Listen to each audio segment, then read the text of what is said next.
Olá, meus alunos. Vamos dar início na sala de História, fazendo a revisão para a prova da quarta unidade, o ciclo do café e a abolição da escravidão.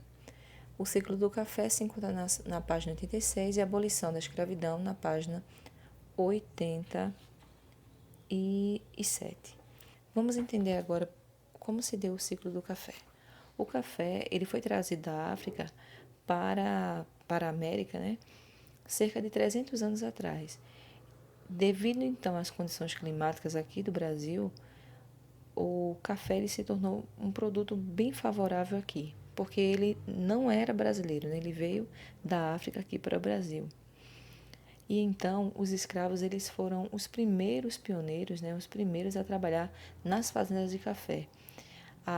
Os fazendeiros eles começaram a substituir os escravos mais adiante por imigrantes que moravam então em cortiços ou um tipo de morada coletiva, qualquer um.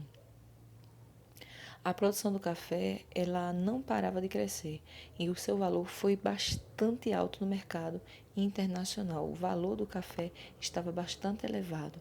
E então, durante a República, né, o café ele se tornou a principal atividade econômica do país.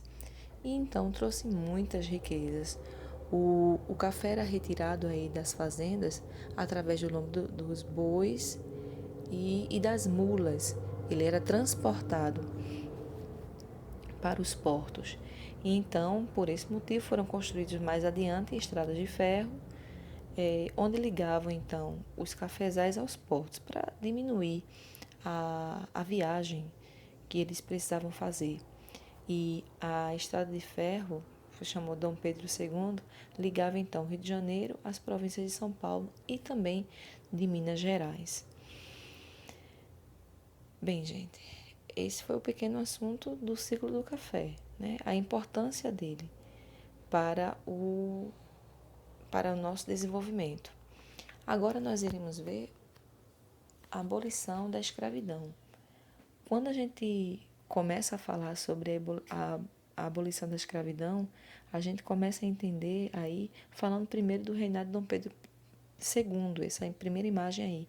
Dom Pedro II, ele então desejava conquistar, na verdade, durante o período dele, né, era muito desejoso a conquistar a liberdade dos escravos. Os escravos eles lutavam contra essa opressão e a, a influência de pessoas da sociedade, como escritores, poetas, jornalistas, políticos, eles lutavam, os abolicionistas, eles lutavam para a libertação desses escravos.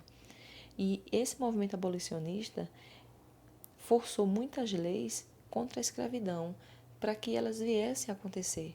Na primeira imagem, depois de Dom Pedro, na segunda imagem, vocês estão vendo ao lado dele a lei Eusébio de Queiroz.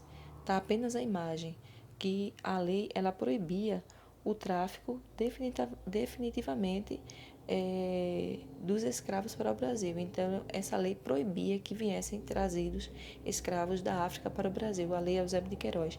Adiante, foi a lei do ventre livre de 1871. A do Eusébio de Queiroz foi de 1850. Então, em 1871, houve a lei do ventre livre. Vocês estão vendo aí uma imagem de uma mãe com seu filhinho.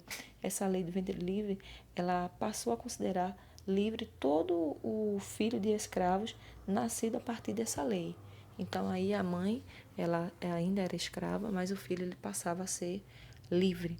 Depois da lei do ventre livre, houve também a lei dos sexagenários em 1885, onde os escravos, né, maiores de 65 anos, eles ganhavam a liberdade.